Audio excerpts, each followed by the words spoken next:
बाबा विश्वनाथ ने बता दिया कि मैं यहां बैठा हूं और वो हमारे नंदी के सामने हैं, यही ओरिजिनल हैं। और हम जब उनकी मांग कर रहे हैं तो ये पजामा वाले हमको बता रहे हैं कि देखिए इस पे तो कानून संसद में पास हुआ है।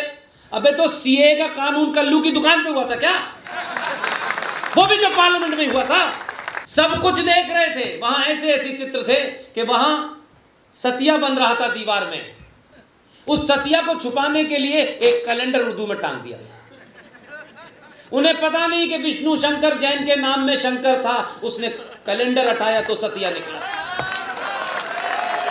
इतने सारे लोग अंदर थे, कोई दीवार देख रहा था, कोई कुछ देख रहा था।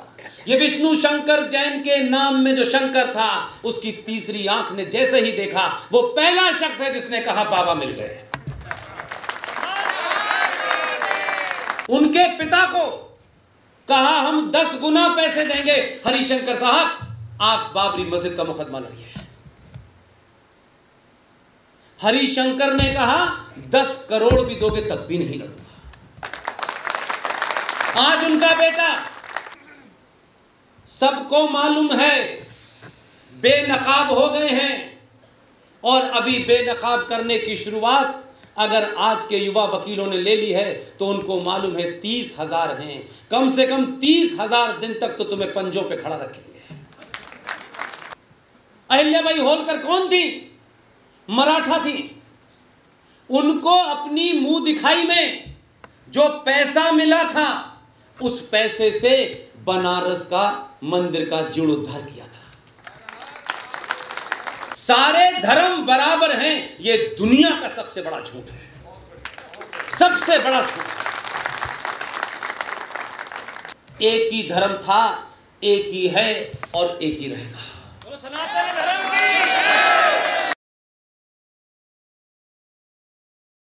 बाबा विश्वनाथ ने बता दिया कि मैं यहां बैठा हूं और वो हमारे नंदी के सामने हैं, यही ओरिजिनल हैं। और हम जब उनकी मांग कर रहे हैं तो ये पजामा वाले हमको बता रहे हैं कि देखिए इस पे तो कानून संसद में पास हुआ है। अबे तो सीए का कानून कल्लू की दुकान पे हुआ था क्या? वो भी तो पार्लियामेंट में हुआ था। लेकिन दोनों नैरेटिव उनके चले, जब वो चला तो वो, और अब झूठ चला तो झूठ। आप जवाब नहीं दे रहे, न सरकार उनकी, न व्यवस्था उनकी। उसके बावजूद भी गलत बात के ऊपर, झूठी बात के ऊपर उन्होंने जो संसद में कानून पास हुआ, जिस पर राष्ट्रपति ने साइन किए, उस कानून के खिलाफ उन्होंने एक मूवमेंट बना दिया। एक छोटी सी जगह से सरकार कुछ नहीं कर पाई, न्यायपालिका कुछ नहीं कर पाई, और कहा कि हम इसे नहीं मानेंगे। लेकिन उनका कॉन्फिडेंस देखिए। अभी हाल में हमारे साथी, युवा साथी विष्णु शंकर जैन, जो सुप्रीम कोर्ट के वकील हैं, जिनके पिताजी हरिशंकर जैन, जिन्होंने राम जन्मभूमि के ऊपर एक ऐतिहासिक फैसला उनके कारण हुआ था, जब उसने बाबा की खोज कर ली मस्जिद के अंदर, तो आपने देखा ये छोटे भाई का पजामा, बड़े भाई का कुर्ता पहने टेलीविजन पे बैठे और धारा प्रवाह। देखिए मैं कह रहा हूं कि कभी कभी कॉन्फिडेंस का लेवल ये भी होता है कि कोई आदमी इतने एग्रेसिव होकर आपसे बात करता है तो आपको लगता है कि ये सच ही कह रहा है। टेलीविजन पे भी हाल की घटना का जिक्र मैं आपके सामने कर, ये नैरेटिव नहीं चला, नहीं रखा। कहा कि देखिए साहब, प्लेसेस ऑफ वर्शिप एक्ट 1991 बन गया है, जिसके तहत भारत के 35,000 मंदिरों को, जिनको इस्लामिक आतंकियों ने, जिहादियों ने, आताताइयों ने तोड़ा था, बिना पूछे भारत की संसद ने एक गुनाह किया है, पाप किया है। मेरे दादा परदादा, मेरे खानदान के वो मंदिर जिनमें मेरे परदादा पूजा करते थे, जिसमें मेरे भाई कोई पुजारी रहा होगा, बिना हमसे पूछे आपने कानून बना दिया कि 35,000 मंदिर जो हैं इनकी स्थिति 15 अगस्त 1947 को जो थी वही रहेगी। यह कानून बन गया। इसलिए यह समय, आप जो ओमेंद्र भाई कह रहे हैं ना, मैं 100% सही मानता हूं। हम में से कोई अपने चाहने से यहां नहीं है। यह प्रकृति ने हमको चुन लिया है, वो ही हमसे करा रही है, हमारी कोई ताकत नहीं। कि आज जो लोग बाबा विश्वनाथ के बारे में जब बात करते हैं, टेलीविजन पे तरह तरह के जमूरे आते हैं, छोटी दाढ़ी, लंबी दाढ़ी, टेढ़ी टोपी, पजामा नीचे, कुर्ता ऊपर, और क्या लिखते हैं। अभी अच्छा किया, वो हमारे दोस्त हैं राहुल शिवशंकर, उन्होंने पूछा कि you call yourself Islamic scholar, कहाँ से डिग्री ली है? नहीं सर, हम इस्लाम के बारे में जानते हैं। अबे इस्लाम के बारे में जानना और इस्लामिक स्कॉलर कहना दो अलग अलग बातें हैं। यदि हर आदमी आता है इस्लामिक स्कॉलर कहलाता है। उनसे पूछा, भाई डिबेट हुई, किसी ने पूछा कि 1991 का जो भारत की संसद में पास हुआ कानून था प्लेसेस ऑफ वर्शिप एक्ट, जब बाबा निकल आए, बाबा ने कहा मैं यहां बैठा हूं, कहां इधर उधर बना रहे हो? गुजरात वाले को बताया, तुमने सब बना दिया है। वो जो मराठा बेटी थी इंदौर की अहिल्याबाई होलकर, जिस आताताई ने उस मंदिर को तोड़ा था, बाबा की तस्वीर मूर्ति उठा करके जो अलग रखी है, जहां आप और हम जाते हैं और बाबा पे दूध चढ़ाते हैं, हमने कभी नहीं पूछा। ये कायरता की निशानी है, इस पे हमें शर्माना चाहिए और गलती की है तो मानना चाहिए। हमारे शास्त्रों के हिसाब से जहां जहां शिवलिंग है, ज्योतिर्लिंग है हमारा, उसकी पूर्ण तभी होती है जब उस शिवलिंग के सामने नंदी बैठा हो।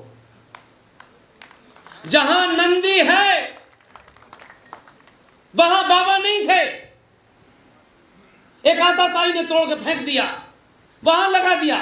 अहिल्याबाई होलकर गई। अहिल्याबाई होलकर कौन थी? मराठा थी। उनको अपनी मुंह दिखाई में जो पैसा मिला था, उस पैसे से बनारस का मंदिर का जीर्णोद्धार किया था।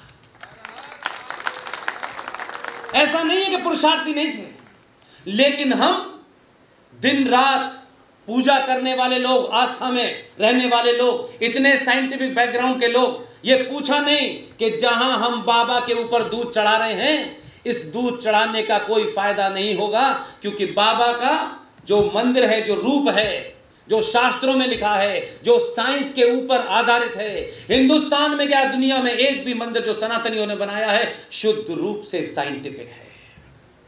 आप उसे आस्था से वैसे ही जोड़ रहे हैं जैसे पानी डालना, पीपल को पानी देना था। आप अभी भी नहीं समझ पा रहे हैं। लेकिन हुआ ये कि आपके राजा ने सौंदर्यीकरण किया, सब कुछ किया, सब अच्छा है। सब ढूंढ रहे थे बाबा कहां है, असली बाबा कहां है। जब सब कुछ हो गया, उस गुजराती ने कुछ काम छोड़ दिया है। सारा सौंदर्यीकरण हो गया है, 10 लोग नहीं खड़े हो सकते, 10,000 हो जाते हैं आज। जब सब तैयार कर दिया तो बाबा ने कहा मैं यहां बैठा हूं, अब इसको तोड़ो और मुझे लगा। बाबा ने खुद प्रकट होकर के कहा कि तुम्हें कहीं नहीं जाना। उसका माध्यम किसी को बनाया, ये अलग बात है। मुझे खुशी है कि इस दौर में एक 35 साल का युवा जिसने अपने जीवन में यह प्रण लिया है कि मैं कोई भी वकालत, उसके पिता के बारे में एक बात कह रहा हूं, ऐसे लोगों का पीछे नाम लेने से जब उनके कानों में यह आवाज पड़ती है, वो गए हुए हैं किसी काम से गोवा, वहां एक बहुत बड़ा संगठन है सनातन का, उनसे कुछ काम करने गए हैं।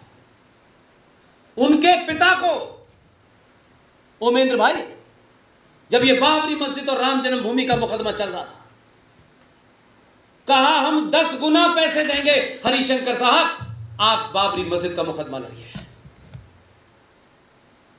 हरिशंकर ने कहा 10 करोड़ भी दोगे तब भी नहीं लड़ूंगा। आज उनका बेटा